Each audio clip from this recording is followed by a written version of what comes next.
terima kasih Anda masih menyaksikan Prime Show bersama saya, Aprilia Putri.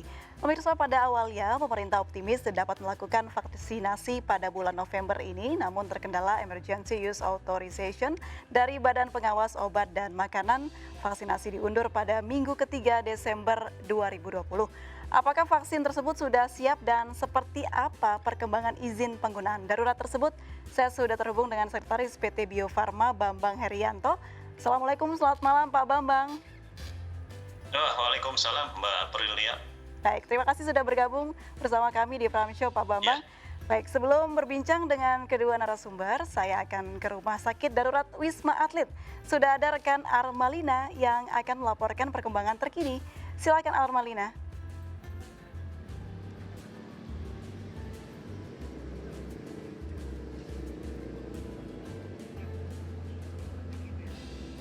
Ya, silakan Armalina. Ya, April dan juga pemirsa, dari data terakhir yang kami dapatkan, ini untuk di Rumah Sakit Darurat Wisma Atlet tercatat di Tower 6 dan 7 hingga saat ini untuk pasien.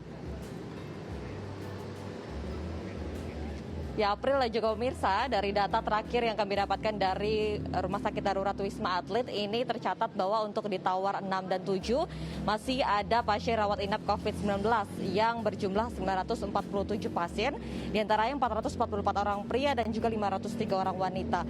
Lalu untuk di Tower 4 dan 5 yang merupakan pasien COVID-19 tanpa gejala atau OTG sehingga mereka tetap harus menjalani isolasi mandiri, ini juga tercatat ada 594 pasien yang diantaranya 296 orang pria dan juga 298 orang wanita. Jika kita bandingkan dengan hari ini dan hari kemarin, ini memang untuk di Tower 6 dan 7 ada pasien yang berkurang berjumlah 43 orang, sedangkan untuk di Tower 4 dan 5 ini ada pasien flat isolasi mandiri yang bertambah 35 orang. Ini artinya dari data terakhir untuk di Rumah Sakit Darurat Wisma Atlet, setiap harinya masih ada pasien yang bertambah terkait pasien COVID-19. Namun hingga saat ini memang belum ada kepastian terkait kapankah untuk vaksin COVID-19 ini di Indonesia akan mulai tersedia dan bisa digunakan oleh masyarakat, dan juga diharapkan untuk vaksin COVID-19 ini akan segera ada di Indonesia dan dapat digunakan oleh masyarakat untuk terhindar infeksi dari COVID-19. April. Baik, terima kasih Armalina melaporkan langsung dari Wisma Atlet Jakarta. Memang seperti yang dikatakan rekan saya tadi, Armalina, poinnya adalah vaksin ini untuk menyelamatkan jalan keluar dari pandemi COVID-19. Begitu. Saya kembali ke Pak Bambang. Pak Bambang, seperti apa perkembangan terkini dari uji vaksin COVID-19, Pak? Ya, makasih Mbak Aprilia.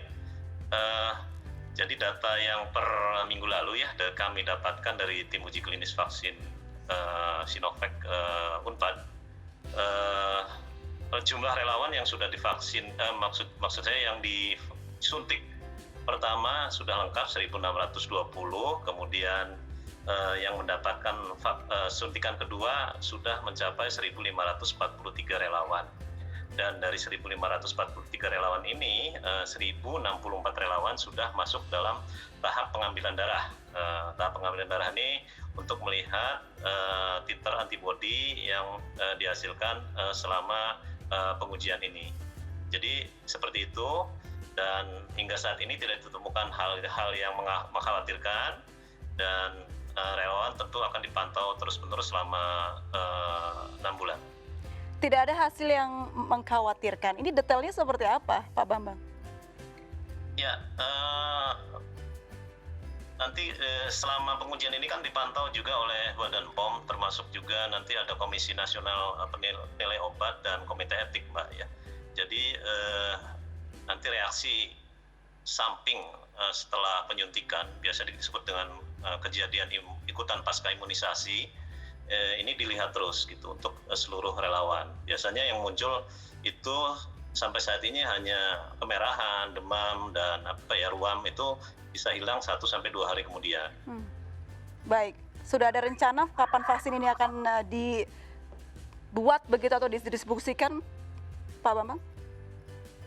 Ya, tentunya nanti Vaksin ini akan diproduksi atau digunakan setelah kita mendapatkan emergency use authorization dari regulator Indonesia, yaitu dalam hal ini Badan POM.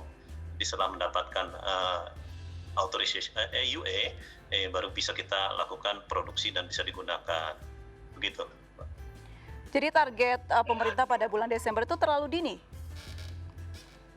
Ya, tentunya pemerintah juga sudah mempertimbangkan, tetap saja bahwa ini harus memenuhi dulu aturan yang berlaku, yaitu mendapatkan emergency use authorization, baru bisa digunakan.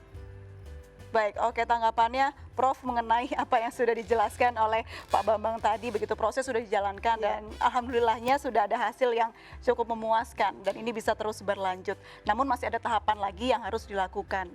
Belum juga ada izin yang harus dikeluarkan oleh BPOM. Apakah PAPDI juga khawatir tentang hal ini begitu? Ya, karena kita yang utama dari PAPDI maupun IDI adalah keamanan. Itu nomor satu. Ya, jadi kalau keamanan vaksin itu harus terjaga dulu. Dan kita tunggu laporan.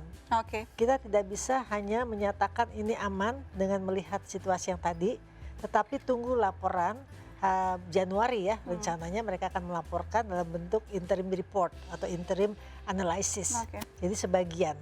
Tapi itu pun bisa mewakili dan nanti laporan itu akan oleh Badan POM akan dilakukan ini juga ya, bahwa itu oke atau tidaknya. Jadi Badan POM yang berhak mengeluarkan izin edarnya kalau memang dianggap baik.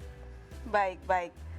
Nah, ini kan kita juga sudah membuat begitu pemirsa survei terhadap yang kita lakukan untuk para lembaga untuk bisa menanyakan apakah seberapa diterimanya vaksin ini di masyarakat dan bagaimana respon masyarakat begitu. Ini dia survei kepercayaan publik terhadap vaksin Sinovac, 31%. Bersedia 69%, ragu-ragu untuk divaksinasi. Untuk vaksin merah putih 44%, bersedia 56%, ragu-ragu.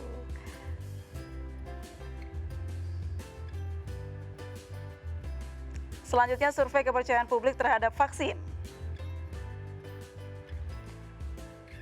Ya. Nah, ini ada yang bersedia untuk divaksin, ada yang menolak 8%, yang bersedia tadi 65%, dan yang belum tahu atau mungkin ragu-ragu 27%. Ya, ternyata masih banyak yang ragu Pak Bambang untuk divaksin. Bagaimana tanggapannya Pak Bambang? Ya, terima kasih Mbak Aprilia. Jadi sebetulnya ini bukan tugas Bio Farma atau pemerintah semata ya. Saya kira ini tugas kita semua untuk melakukan edukasi bagi masyarakat. Jadi di sini pentingnya menjelaskan kepada masyarakat informasi yang benar tentang vaksin, tentang manfaat kegunaan maupun tentang keamanan gitu. Mungkin banyak sekali yang masyarakat tidak tahu bahwa vaksinasi ini setidaknya kalau menurut WHO sudah bisa setiap tahun itu 10 juta angka kematian berhasil dicegah. Gitu. Jadi mungkin komunikasi, informasi, dan edukasi yang harus kita utamakan. Jadi sosialisasi tentang pentingnya vaksin dan apa itu vaksin sangat penting di sini begitu ya Pak Bambang ya? Iya, betul Mbak. Jadi kalau kita melihat contoh sukses, jadi vaksinasi ini kan sebetulnya vaksin program bersama seluruh masyarakat ya untuk mendapatkan kekebalan massal.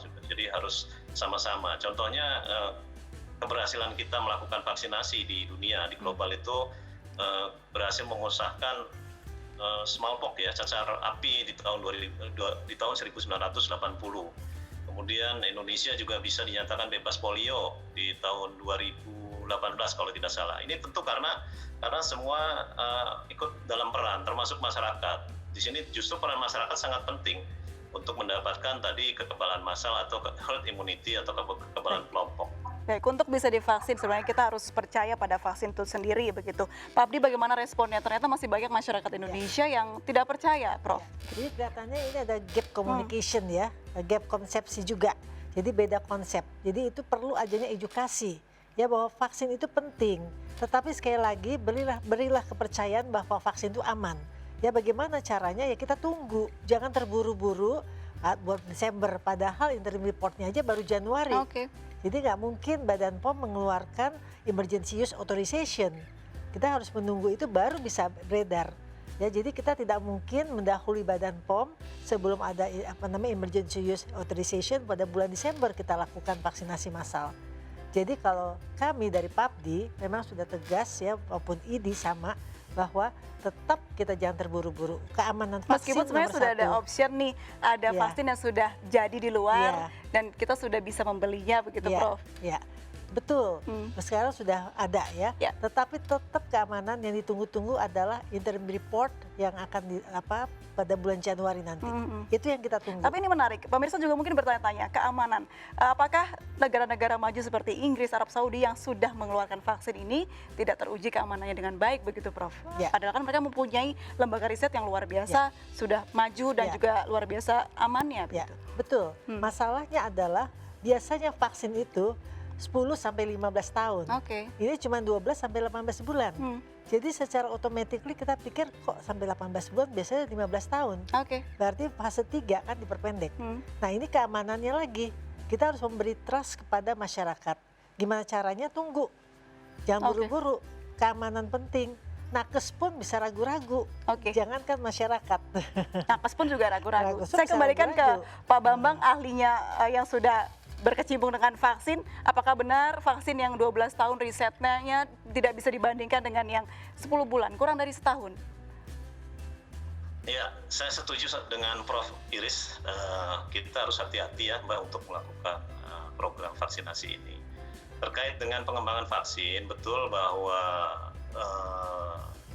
rata-rata pengembangan vaksin itu 10 sampai 15 tahun.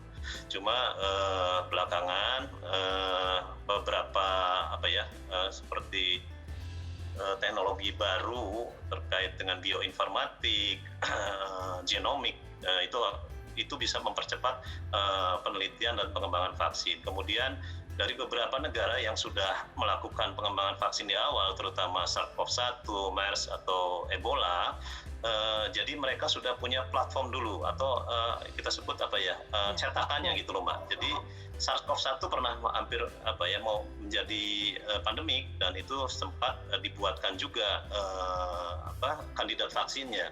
Nah, saat ini begitu muncul SARS-CoV-2, cetakan atau template dari para pengembang atau researcher vaksin itu sudah punya. Jadi ini juga mempercepat. Ditambah juga tadi ada emergency use. Jadi ketika ini terjadi pandemik, skema emergency use bisa digunakan. Jadi seperti itu, Mbak. Baik. Jadi bagaimana pemirsa penjelasan dari Bio Farma dan juga Prof tadi juga sudah cukup menjelaskan atau belum? Kita akan masih terus mendalaminya, tetap bersama kami karena sesaat lagi komunikasi yang terbuka soal program vaksinasi oleh pemerintah menjadi kunci utama. Prime Show akan kembali.